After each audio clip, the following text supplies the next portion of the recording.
Hola, hoy vamos a hablar de la cafeína. Vamos a ver que tiene muchos efectos beneficiosos, pero también vamos a ver los efectos perjudiciales. Vamos a ver cómo actúa, dónde actúa.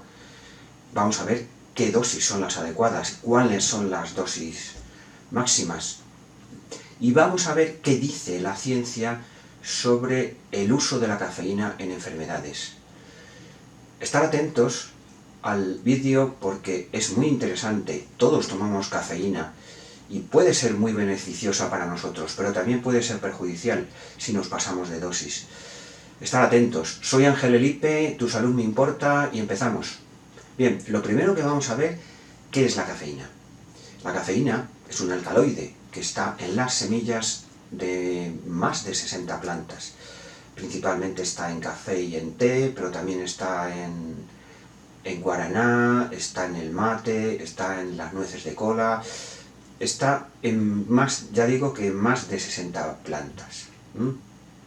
Bien, tanto la cafeína como la teofilina y la teobromina está en el chocolate, son xantinas, es un grupo de sustancias con acciones comunes. Bien, una vez que ingerimos la cafeína se absorbe muy rápidamente. Estamos hablando de que la concentración máxima se alcanza a los 30 minutos. Se metaboliza en el hígado, la mayor parte, y aproximadamente un 1% que no se metaboliza se elimina por orina. Bien, se distribuye por todos los líquidos corporales, incluso en líquido cefalorraquídeo y en sudor también. O sea que está en todos los líquidos corporales. Bien, vamos a ver cómo actúa la cafeína. En el cuerpo, en el cerebro, tenemos una sustancia que se llama adenosina. Esta sustancia lo que hace es inhibir a varios neurotransmisores, como GABA, serotonina, noradrenalina, dopamina y también acetilcolina. Lo que hace es inhibirlos. Esta sustancia se une a unos receptores como una llave a una cerradura, y entonces lo que hace es inhibir a todos estos neurotransmisores. ¿Vale? Pues bien, ¿qué hace la cafeína? En varios de estos receptores, concretamente en el A mayúscula 1 y en el A mayúscula 2, A minúscula, se llaman así, A1 y A2A, en estos receptores lo que hace la cafeína es unirse. Y lo que hace es inhibir la acción de la adenosina, porque está unido, es un antagonista, se llama, está unido a esos receptores e impide la acción de la adenosina. Y entonces, lo que ocurre al final es que no se bloquean estos neurotransmisores. Entonces, lo que hace es activar todos estos neurotransmisores. Por eso, lo que hace la cafeína es mantener este estado de alerta, aumentar el estado de alerta y disminuir el cansancio y disminuir la fatiga por la acción en estos neurotransmisores y por bloquear la acción de la adenosina. ¿Ok? Luego veremos que la acción estimulante sobre la dopamina es importante en una enfermedad, que es el Parkinson. En el Parkinson, en la sustancia negra del cerebro, existen células que producen dopamina. Pues bien, al destruirse este núcleo cerebral, pues hay déficit de dopamina. Y entonces, como estimula la cafeína la síntesis de dopamina, pues entonces es útil en el Parkinson. Bien, vamos a ver qué efectos tiene la cafeína. Ya lo sabemos todos, porque todos tomamos café y ya lo sabemos. Bien, pero hay algunos efectos que no se conocen tanto. Lo primero es aumentar el estado de alerta, porque aumenta la actividad general del sistema nervioso central, del cerebro. ¿Por qué? Por la activación de estos neurotransmisores y concretamente por la activación de un neurotransmisor que se llama noradrenalina. Vale. También, evidentemente, disminuye la fatiga y disminuye el cansancio. Y aumenta la capacidad de hacer esfuerzo intelectual. También mantiene el estado de vigilia, incluso cuando hay privación de sueño, incluso en estos casos. Y también, y esto no se conoce tanto, también es analgésico. Es analgésico y depende, la acción analgésica depende un poco de la dosis. Y esta acción está potenciada también por la estimulación de un neurotransmisor que se llama serotonina. También, por supuesto, es broncodilatador, igual que la teofilina, que es otra xantina, es otra sustancia con la misma estructura que se utiliza en medicina como broncodilatador. Pues bien, la cafeína también tiene acción broncodilatadora. La cafeína aumenta la presión arterial, aumenta la frecuencia cardíaca y aumenta la fuerza de contracción del corazón. La cafeína aumenta el rendimiento físico. ¿Por qué? Porque aumenta la contracción muscular. ¿Por qué?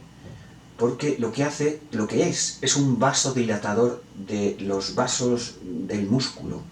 Esto hace que se pueda aumentar la contracción muscular. El músculo funciona mejor porque le llega más sangre.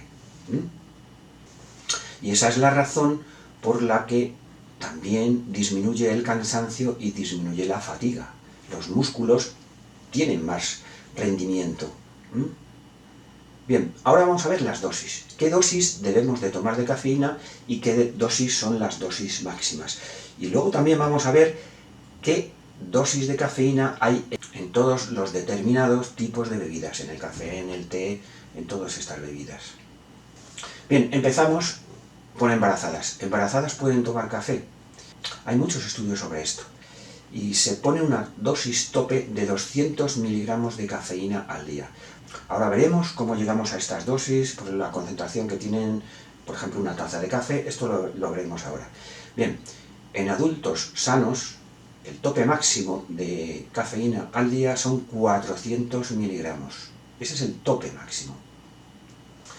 Y a esa dosis llegamos con 4 tazas de café, con 10 latas de cola, por ejemplo, o con 2 bebidas energizantes. ¿Ok? Esto, por supuesto, es aproximado, porque depende de la marca y depende de varias cosas. Por eso ahora vamos a ver las dosis que hay en determinado tipo de bebidas. Pero en vez de deciros una medida, os voy a decir mililitros, y entonces va a ser más exacto. Vamos a ver, café. Estamos hablando de un café de una taza de 237 mililitros. ¿Ok?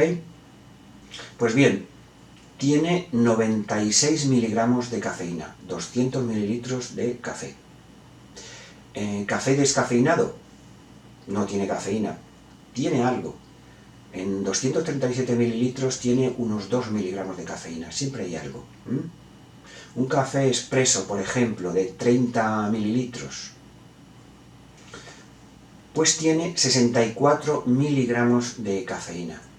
Y un café instantáneo de 237 mililitros tiene 62 miligramos de cafeína. Ahora vamos a los tés. Por ejemplo, té negro, una taza de 237 mililitros, tiene 47 miligramos de cafeína. Y existe también té negro descafeinado, pero también tiene una taza de 237 mililitros, tiene 2 miligramos de cafeína. O sea que siempre hay algo. Té verde, de 237 mililitros, pues tiene 28 miligramos de cafeína. Y el té embotellado, estamos hablando también de 237 mililitros, tiene 19 miligramos de cafeína, aproximadamente, porque depende un poco de marcas, pero bueno, más o menos son esas las cantidades de cafeína que tienen estas bebidas.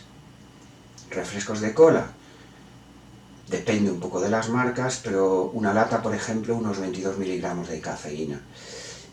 Y las bebidas energizantes, también 237 mililitros. Los 22 miligramos de cafeína de los refrescos de cola, me refiero también a 237 mililitros. Y las bebidas energizantes de 237 mililitros tienen una cantidad de cafeína de 71,9 miligramos. Bien, efectos secundarios de la cafeína. Cuando nos pasamos de esa dosis de 400 miligramos, que hemos dicho diarios.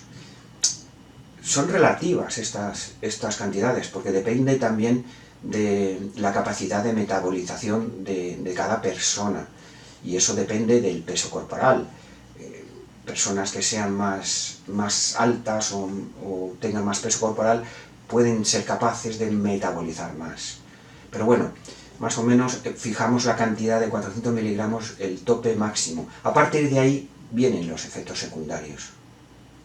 Por ejemplo, dolor de cabeza, insomnio, nerviosismo, irritabilidad, taquicardia, temblores musculares, micciones frecuentes, incluso incapacidad de controlar la micción, porque tiene un efecto diurético y dependiendo de la dosis a veces puede ser potente. Bien, ¿qué pasa al tomar cafeína y alcohol? Sobre todo estas bebidas energéticas que hay ahora, bebida energética combinada con alcohol. Se tiene la idea errónea de que al combinar el alcohol con la cafeína, lo que se podría conseguir es disminuir los efectos tóxicos del alcohol. Pues bien, esto es una idea errónea. Al combinar cafeína, y me da igual qué bebida sea, incluso la concentración, no conseguimos contrarrestar los efectos tóxicos del alcohol. De esto hay múltiples estudios. No lo conseguimos.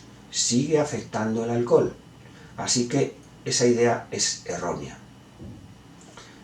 Sigue disminuyendo el rendimiento psicomotor, el tiempo de reacción, y el rendimiento cognitivo, la memoria verbal. Sigue disminuyendo esto con el alcohol, aunque tomemos cafeína. O sea que no es una buena idea mezclarlo, porque podemos creer que nos está quitando los efectos tóxicos del alcohol y no es así, no es así. Bien, ¿existen interacciones con otros medicamentos, de la cafeína con otros medicamentos? Pues sí. Por ejemplo, con efedrina. La efedrina se utiliza en muchos preparados descongestionantes nasales. Y lo que ocurre es que existe un riesgo mayor de, por ejemplo, de aumentar la presión arterial, incluso de ataques cardíacos y de accidentes cerebrovasculares. Así que no conviene mezclar descongestionantes con cafeína. Si tenéis alguna duda por algún fármaco que estéis tomando, que no estáis seguros, me lo consultáis en comentarios y yo os digo si os afecta o no os afecta. ¿Ok?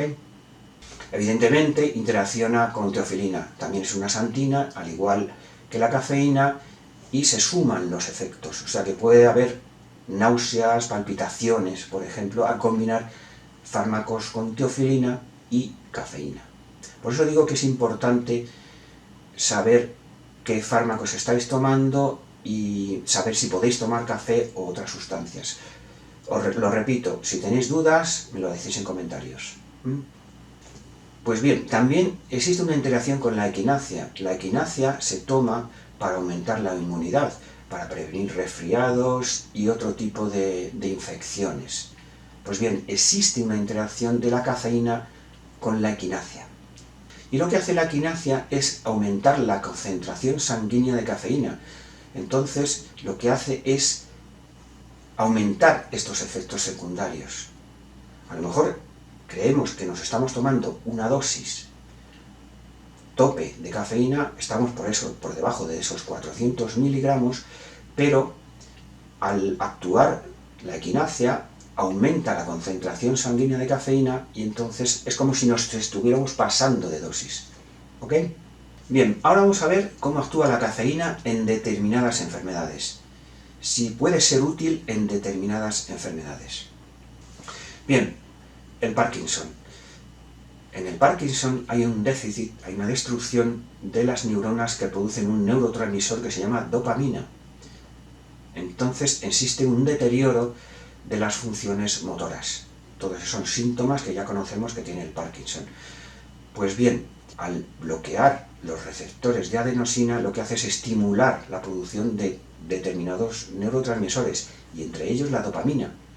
Por eso reduce este deterioro de estas actividades motoras. Así que es útil en el Parkinson. Bien, vamos a ver cómo actúa la cafeína en la obesidad. Bien, la cafeína aumenta la tasa metabólica, aumenta el gasto energético y aumenta las actividades termogénicas. ¿Por qué? Porque aumenta la lipólisis. Es un buen lipolítico, la quema de grasas. Y esto produce más calor, que gasta energía y aumenta este metabolismo basal. Y estamos hablando que esto ocurre con unos 300 miligramos al día de cafeína. Lo que hace es aumentar la acción de un neurotransmisor, que es la noradrenalina, que desemboca todo esto en un aumento de la lipólisis, de la quema de grasas. Así que importante. De hecho, muchos productos para adelgazar contienen cafeína. Bien, diabetes tipo 2. Existen estudios sobre cómo actúa la cafeína en la diabetes tipo 2. Bien, la cafeína disminuye el riesgo de tener diabetes tipo 2. ¿Con qué dosis? Los estudios hablan de que con 6 tazas al día de café se reduce en un 35% el riesgo de tener diabetes tipo 2. Y las personas que toman entre 4 y 6 tazas, se reduce el riesgo en un 28%. Y esto no lo digo yo, lo dicen varios estudios que hay sobre esto. Bien, ¿existe riesgo de que la cafeína bloquee la absorción de determinado tipo de minerales? Pues sí. Estamos hablando, por ejemplo, de hierro y calcio, tan importantes. Calcio para los huesos y el hierro para no tener anemia. Bien, pues la cafeína reduce la absorción de hierro y calcio. Lo que hace es que el calcio, al tomarlo con la cafeína, se elimina más cantidad por orina. Por eso es importante lo que hemos dicho de mantener, no pasarse de dosis, porque podemos estar perjudicándonos bastante. En mujeres, por ejemplo, en menopausia, que hay más riesgo de osteoporosis, de déficit de calcio, si estamos combinando la ingesta de ese calcio y enseguida tomamos un café, podemos estar bloqueando la absorción y podemos estar aumentando, incluso aunque no lo tenemos combinado, podemos estar aumentando la eliminación de calcio. Por eso es importante mantener las dosis. Estos 400 miligramos al día, tope máximo. Bien, embarazo, tope máximo 200 miligramos, lo dicen varios estudios. Es importante. Hay riesgo, por ejemplo, de abortos, de malformaciones, de alteraciones en el comportamiento del bebé, incluso de bajo peso al nacer. Así que es importante que embarazadas controlen muchísimo más la ingesta de cafeína. En lactancia, ¿qué ocurre en la lactancia? Pues bien, la cafeína pasa a la leche materna, o sea que puede afectar al bebé. Así que en embarazo y en lactancia controlar la ingesta de cafeína muchísimo. Bien, conclusiones. La cafeína tiene muchos beneficios, ya hemos visto todos los beneficios que tiene. Nos mantiene alerta, es útil incluso en enfermedades, tiene muchos usos muy útiles, pero también tiene usos perjudiciales. Al final es una droga que tiene tolerancia. La tolerancia me refiero a que con el abuso cada vez necesitamos más dosis para conseguir el mismo efecto. A eso se le llama tolerancia. Pero también tiene dependencia y también podemos tener, si abusamos de la cafeína, síndrome de abstinencia como en cualquier otra droga. Así que es muy importante controlar la ingesta y no pasarnos de dosis, porque puede ser muy beneficiosa, y de hecho lo es, ya lo habéis visto, pero también puede ser perjudicial si nos pasamos de dosis. Ya hemos visto que aumenta el estado de alerta, aumenta el rendimiento muscular, aumenta el estado de vigilia, incluso cuando hay sueño, incluso en ese caso también nos mantiene alerta. Por esto es importante, por ejemplo, en actividades, en la conducción, por ejemplo, porque además también disminuye el tiempo de reacción. Reaccionamos antes a cualquier estímulo. Por eso tiene muchos efectos beneficiosos, pero como todo, tiene un tope máximo. Y sobre todo hemos visto el efecto combinado con el alcohol, que al combinar cafeína con alcohol no disminuye los efectos tóxicos del alcohol. Es posible que os sintáis mejor, pero no está disminuyendo los efectos tóxicos del alcohol. El alcohol sigue afectando lo mismo, y esto lo dicen varios estudios, y todos los estudios coinciden en que la combinación de cafeína y alcohol no disminuye estos efectos tóxicos del alcohol. Así que no confiaros. Bien, vamos a dejarlo aquí, darle un like si os ha gustado el vídeo, suscribiros y darle a la campanita para que YouTube os mande notificaciones de todos los vídeos que vayamos sacando. Me ayudaréis bastante, y a la gente también, si compartieseis todos estos vídeos en vuestras redes sociales. Muchísimas gracias por escucharme y adiós.